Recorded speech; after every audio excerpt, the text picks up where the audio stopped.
Thanks so much for being here. We're glad you could make it back from lunch. I met Dr. Kane at the event with the worst name. This would be true. The 2013 National Gathering for the President's Interfaith and Community Service Campus Challenge. It's hosted by the Department of Education's Center for Faith-Based and Neighborhood Partnerships. We like to call this the acronym challenge in my office. Name of the event notwithstanding. This is the event where I first met Dr. Kane, and I and the other SSA staff who were in attendance at that event were really tremendously impressed with the work that he's been doing.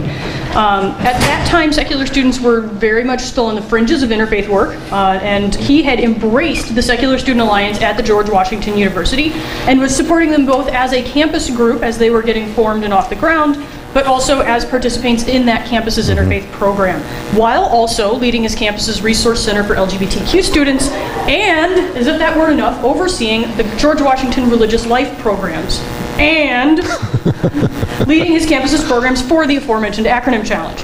So we are delighted to have him here today, sharing his experiences and insights with the multiple intersectional angles of his work, a sticky area if there ever was one. So please welcome Dr. Timothy Kane. Thank you so much.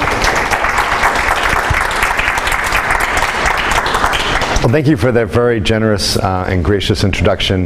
This is my first time at this conference, and it's been eye-opening and very inspirational for me, so thank you for having me and inviting me.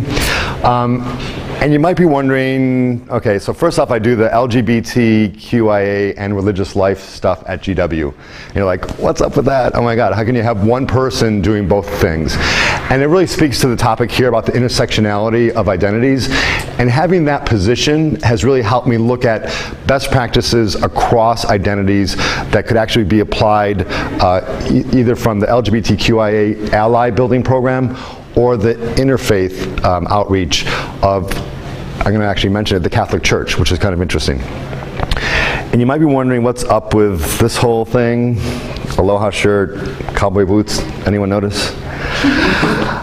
Well, my cowboy boots, I love them. My partner has an exact replica pair, a little smaller size. And you know, for me, I feel like I lived in Hawaii for 9 years, and you know, I'm there, I'm buying all these Aloha shirts and I'm loving it. I'm working at the University of Hawaii Hilo on the Big Island.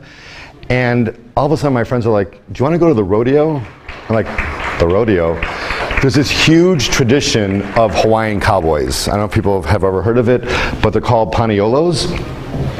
And let's see if this works here.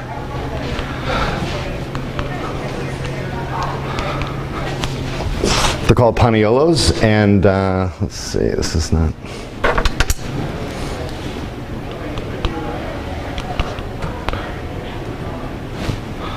Technical difficulty, sorry. It was working so well earlier. It was working well. This always seems to happen. We appear to be stuck. There we go. Guess we're just going to push buttons. Okay, awesome.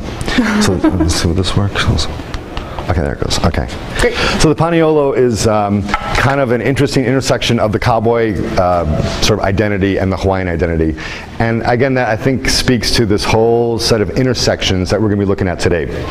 And I was also reminded of the intersections last weekend. I do a lot of consulting with the Department of State, and there's this amazing program happening right now called the Iraqi Young Leaders Exchange Program. So there's 99 Iraqi university students here in the United States for 5 weeks. And I was chatting, we actually celebrated 4th of July in New York City, which was, so they were like in Baghdad, they're in all the different parts of Iraq, and then the next day they're in Times Square in New York City. It was unbelievable. And you can see people embracing the whole like 4th of July swag and everything. And it was very interesting meeting with a number of these students, and 2 of them, of the 99, actually identified as atheist in Iraq, which was staggering. And I chatted with them about, you know, safety, about sharing their identity, being open, and it was a very was a very revealing conversation. And it was very interesting also bringing in the sexual identity piece and sexual expression piece. So after we went to the 4th of July fireworks, we were walking back and I ended up with 2 female students. Actually, one of them was identified as the atheist student. She came out as atheist. And I said, you know, it's going to be great seeing you in DC when you come back after 5 weeks. And she goes, oh yeah, I was saying, like, you know, let's do a hug, or do you, I think I asked them, do you hug? And they go, yeah, we hug. And then the one student said, the atheist student said, actually, I kiss and hug. So I'm like, okay. So, you know, we kissed, you know, on the cheeks. And then the other student, who was identified as Muslim but had a Ramadan travel exemption adjustment of her religious expression, she goes, I kiss too, I kiss too. And I really sensed that I was the first non-family member male that she had ever kissed in her life. And it just spoke to me to that whole intersection of gender, sexual identity, and faith identity. And then I'm a kind of an explorer, and there was an amazing church I've always seen right next to the entrance to the Holland Tunnel. It's this Croatian Catholic church. Beautiful. I mean, it's a gorgeous church on the inside. And it was fascinating there. I went to the Croatian language high mass just to sort of check it out and see what was going on with it. And basically, because of the national identity of Croatian background, all these folks from New Jersey and all over New York City were coming to this gathering. And I saw these groups of gay men coming in. And I'm like, okay, so Croatian, overriding identity, Catholic, maybe in conflict with gay identity, but they were there. And so again, it just spoke to me of this sort of like tension, the situation that happens with all of us around all of who we are and what we bring to the situation that we're in. So the topic of the title of this talk is Violation to Venn Diagram. I didn't want to really demonstrate the violation piece because for me as a gay person who actually I was raised Roman Catholic and I still subscribe to Catholicism as a cultural Catholic, I didn't really want to focus on the violation piece, but the Venn diagram around sexuality, gender, and faith to me is really an intriguing topic.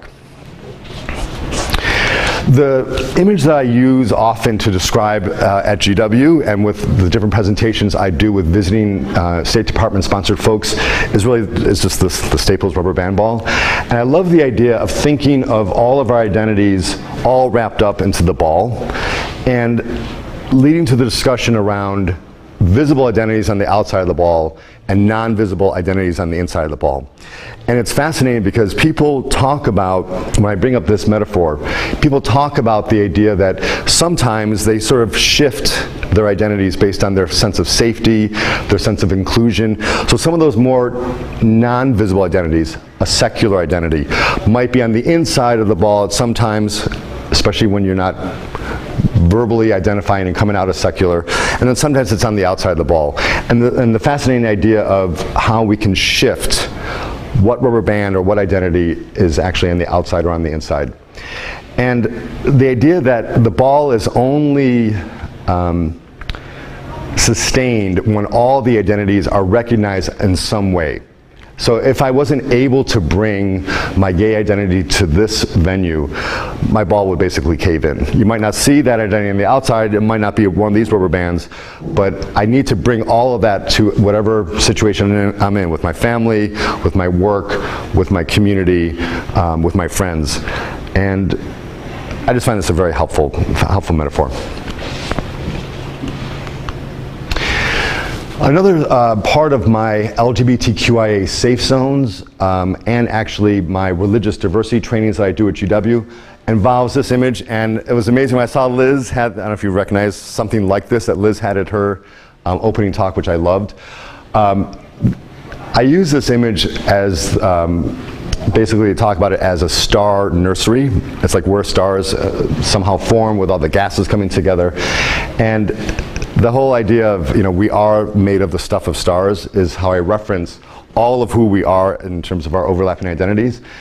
And then something starts to happen.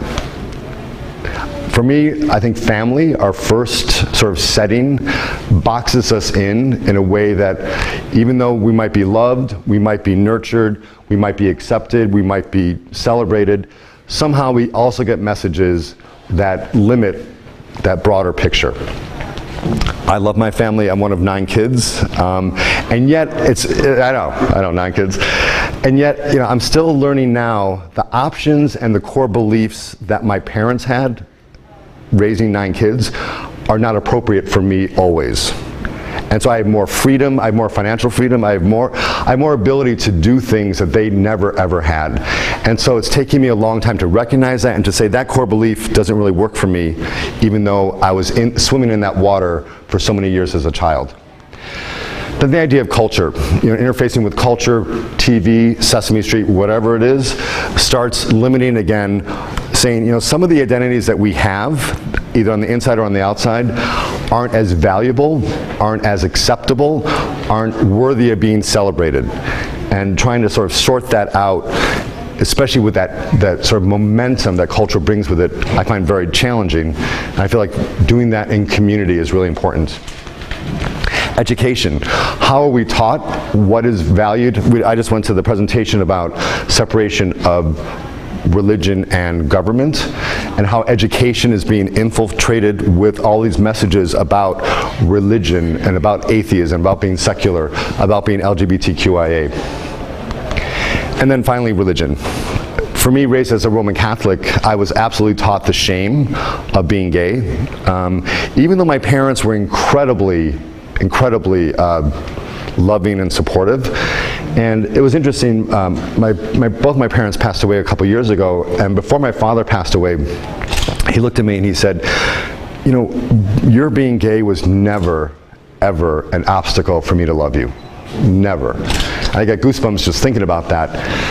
And so the lie that my religion, that I grew up with, my religion of origin, taught me about to be shameful is something that it's taken a long time for me to reject. And so I always call students, I call visiting international folks, I call my friends, I invite basically everyone I meet to get back to this and to say it's our work. And I think doing it individually but also in community is really sort of the antidote to being boxed in and not being able to bring all of who we are to any situation. One way that I recommend getting back to that full screen of being made of the stuff of stars is actually a program or a kind of like a system or recommended approach by the Roman Catholic Church in their discernment around reaching out to other faith traditions. And I love the idea that the interfaith or between faith or engagement of folks who don't believe religiously as I might believe, I love the idea that template could be used in many circumstances. And I use this all the time with my LGBTQIA outreach. So it's like a papal edict, a papal pronouncement, and they say, okay, we believe so intimately, it's part of almost our DNA, it's our core beliefs around certain tenets of, for example, Christianity. And so how do we have a relationship that's productive, that is engaging, that is respectful, with folks who have core beliefs that are different from ours religiously? Secular folks, Muslim folks, Jewish folks, Hindu folks. And they come up with the 4 dialogues. And it's not rocket science, but I think it's really handy to remember. And I do this all the time with my outreach with LGBTQIA students. They talk about the dialogue of life, and this is the link to that papal document. So the dialogue of life is very, very simple. Let's get people in the same room who are different. So let's get secular folks, let's get humanist folks, let's get Catholic folks, let's get all these different folks together and celebrate life, break bread together, do things that might not seem substantial, but really are the seeds to relationship building. And again, it's not rocket science, but I think sometimes we forget about that a little bit. The next dialogue is a dialogue of action. In this context with the Roman Catholic Church is saying, we have values with folks from other religious traditions and identities that are similar around justice, around working for a peaceful society without war and poverty. And so let's act together based on common and shared values And usually that comes in this form of community service or social action. And I love the idea that the Secular Student Alliance also focuses on the dialogue of action in terms of service. And if you get folks who are acting and serving together side by side, the opportunities for dialogue and the opportunities to share our identities, whatever they are, really is a wonderful opportunity. The dialogue of exchange refers to when you have experts, and I think all of you, especially who identify as secular, are the experts for me and other folks that might have different identities around faith and religion. So you have folks who are experts sharing their expertise in forums like this. And it's basically someone who's studied, someone who's researched things, come up with different ideas, and then they share their expertise. And then experience, the dialogue of experience, where, for me, working at GW, we're a secular school, technically. We're right next to our sort of competitor, Georgetown, which is a Catholic institution. And I always thought that the secular students at my university would feel fine, that things would be okay because we're not Catholic, we're not Jewish, we're not whatever. And yet, by sharing experiences, some of the secular student association folks told me something different. They said we feel excluded.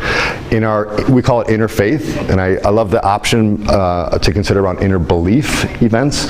We have an interfaith dinner, we have an interfaith 9/11 vigil, we have interfaith Martin Luther King Day of Service, and we have an interfaith baccalaureate. The secular students said, we feel excluded. Why shouldn't I share my atheist perspective at these events? And so I've worked very hard to have that included. So the dialogue of experience has educated me, and I think it's a very helpful way to educate everyone around our different and overlapping identities. And honestly, it comes all to listening. And I know that I'm doing all the talking right now. Usually my talks are much more interactive, and we'll have some time at the end. I love the secular safe zone. I went to it, and actually that slide of that same dog was in the other presentation. It's very, very similar around secular safe zone and LGBTQIA safe zone, and I love the best practices that are really shared. And so it's, again, it's another overlap. I've been hearing a lot about Darwin at this conference, which is fascinating for me. The idea of reason, the idea of science, and the validity and the importance of making sure that science is held up and celebrated for what it is. And it's interesting because a friend of mine, she said, okay, what is Darwin known for if you had to say like one phrase? And I'm like, like what one phrase comes to mind first with Darwin? Survival of the fittest. So this whole, I was like, ooh, what graphic picture should I use to demonstrate that? Survival of the fittest seems to, that's what came to my mind too. And every time I ask that question, usually, I didn't plant Liz to offer that response, usually people say that. I don't know if people heard pretty much that as like the Darwinian idea a lot. And honestly, so my friend said, really what Darwin's gift to us was really survival of the interconnected, survival of those who are able to live side by side in diversity and in inclusion. And I think it gets back to this. And this is a new idea I just had actually just yesterday thinking about Darwin, saying that it's all about the survival of my interconnected identities, your interconnected identities, and if we can't bring them all to the table, if it's survival of the fittest, the one with the most privilege, we're really in trouble.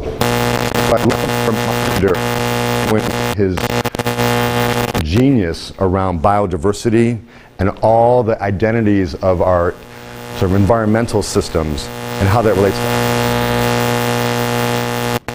So I was thinking about like, okay, what is some cool example of someone or some institution that has really navigated the intersections of sexual identity, gender identity, and faith identity. I said, what about me?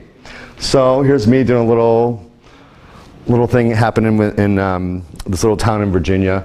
I went to the Supreme Court for the same-sex marriage ruling, which was awesome. And that's just a cutout. I didn't meet the Pope. But for me, I'm really trying around my Catholic identity. I was raised Catholic, and it's in my DNA somewhere. And I usually refer to myself as culturally Catholic. And I'm also trying to say, I don't need to throw out least for me, I don't need to throw out all of my beliefs, all of what the Catholic Church has taught me around serving the poor and the 4 dialogues. I can still access and I can still celebrate the wisdom of my tradition as what works well for me. I love this. I brought the banana. It's a little bit darker. But the Holiday Inn Express had this really fun way of having breakfast. Don't cry because it's over, smile because it happened. And that's how I think about this conference. I mean, this conference has been amazing, and I'm just looking forward to engaging the Secular Student Association at my school more, and making sure that they have equal access to everything that everyone else does, side by side, and yeah. So that's about all I have, and I think we have about 9 minutes. Any comments? Any ways that I can improve this? Is this, yeah? I mean, for me, it's interesting. Obviously, there are some religious groups that have done a lot of good. You know, yeah. For example, Unitarians, Reformed Jews. Absolutely, yeah. The citation of the Catholic examples is interesting, given that the popes compared trans people to nuclear weapons, talked against gay families, saying they're going to hurt children. Yep. But the larger question is, how do you deal with people who try and use their religious beliefs as part of their identity to hurt others? I mean, I know Ibu Patel, who founded IFYC, advocated for Orthodox Jews to be allowed to live their faith in public by isolating other women, not Jewish women, but other women on public transportation. Yeah. Where do you draw the line and stuff like that? And what I'm going to describe is absolutely just my experience, and I feel like time on the planet, an extended time on the planet, has actually helped me to be able to do that more. Honestly, when I would have the Catholic Church or a Catholic representative throw in my face the shame of being gay, it literally was like kryptonite to me. And I was disabled. I wasn't able to respond. I was completely vulnerable because, again, for me, my Catholic upbringing, I was swimming in that water for so many years as an impressionable child, and it's in my brain. I mean, that's just where it is. And so it's taken me a long time to be able to not feel caught off guard, not to feel like a dagger has gone through my heart and I have no power to respond. It's taken for me, it's taken a long time. And honestly, therapy for me has really helped to reject the shame and to celebrate the love and the empowerment, the self-love and empowerment. So I also try to say, I'm not going to throw the baby out with the bathwater for my identities, especially around my Catholic identity. And believe me, I make my own choices around supporting and ultimately not financially supporting institutions of the Catholic Church. And so that's my, for me, that's my protest to a certain extent, where I can go to that Croatian Catholic Church, take in the beauty, meet, it was a really great experience. See all these gay men walking in there, I'm like, what's up with this? And try to be okay with the tension.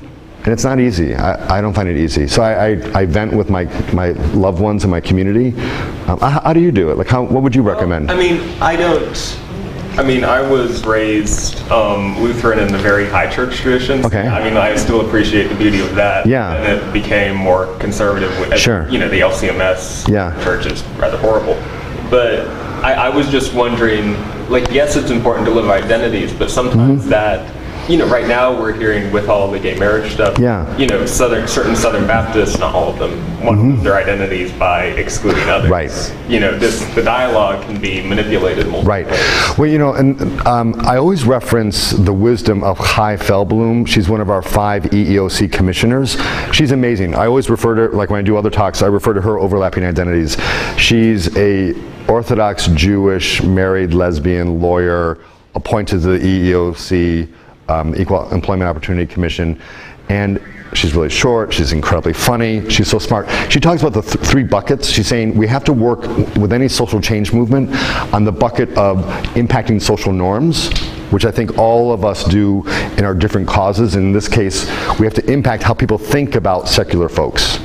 And we have to be creative with using social media, other ways to advertise. I love the There were some billboards that the last presentation showed about the Freedom from Religion Foundation. So how do we influence social norms? How do we influence policies and procedures? Which I feel like that's one of the places that especially students have so much power. You're paying to go to institutions, and you can demand, and you can, well, hopefully work in relationship with other people to change policies and procedures that are fair around empowering secular students. And then the third thing is laws and funding. And so this idea that you have someone who would say, okay, it's my right to express bigotry or this, that, and whatever, or anti-secular sentiments as a freedom, you have to look, to me, you have to look at that within the framework of those three buckets. Is it legal? Do they have funding for it? How can we cut that funding if it's not legal and it's inappropriate? How do we impact social norms so that people would basically say in the community that's not okay? And what policies and procedures will protect us in the institutions where we are? That's a really big question, though, and it's tough.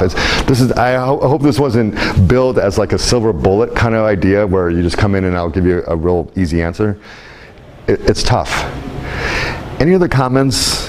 Do you like this image of the ball? People actually really like it. I start taking off the different outward ones, and then I always say, okay, look at me. What identities do you think I have? And this one student group said, I said, okay, by how I'm dressed. And this one student group said, Dad. And I'm like, oh, okay, you know, I can embrace my older identity. Any other wisdom, any other thoughts, any other critique? Again, this is kind of a quick format of sharing.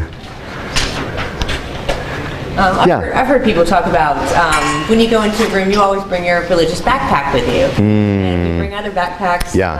Our backpack is stuffed full of identities. Yeah. So that's another metaphor. The rubber band is really good because it is sealed inside. There's stuff that we don't get to see. Well, and usually what I do is I do something like, ready everybody? You know, I do something like that, where I'm like, it's only resilient, it's only bouncy when all the rubber bands are brought into the room, even though we might not see them, even though they might not be visible, even if we don't feel safe in sharing them with other people at that particular time on the outside, the ones on the inside make it bounce. And you know, it's kind of handy. That is good. And I love, I love that the star stuff thing, and how the way humans work, we just keep boxing it in and boxing it in. And I don't want to throw out the good things of my education. I've been privileged to have an amazing formal education, and it's helped me to think critically, and it's taught me to be competitive and to dominate and to think that me as a white male Christian background person is more valuable than people who aren't that. So being critical, though, for me is really helpful to get back to that full screen. Any other wisdom, thoughts? Does this seem like BS? Did you think, Not at all. I like the boxes. We discussed that. A lot of the people coming into our school at Mobile, Alabama are coming in from private Christian schools. Yeah. They are coming in a box. Yeah. And they've never had the opportunity to know how to dialogue with others. Yep, exactly. They have restrictions already and they don't even know it. Yep, and the 4 dialogues, honestly, if you can get past that was produced by the Pope in the papacy, it's, there is some wisdom there for me, and I use it all the time very effectively in the LGBTQIA outreach. Last question? Yeah. I just want to make a statement. Okay, statement? It's a helpful analogy because I'm coming out of the military into a secular environment, more diversified. Yeah. And I'm having to I feel like I'm learning everything for the first time. Because these issues when I was getting out of high school, prevalent, they weren't present, there was no dialogue going on. Yep. And so adjust it, change it, make it work for you. And thank you so much for offering me the opportunity to be here and to learn with you. I really appreciate it.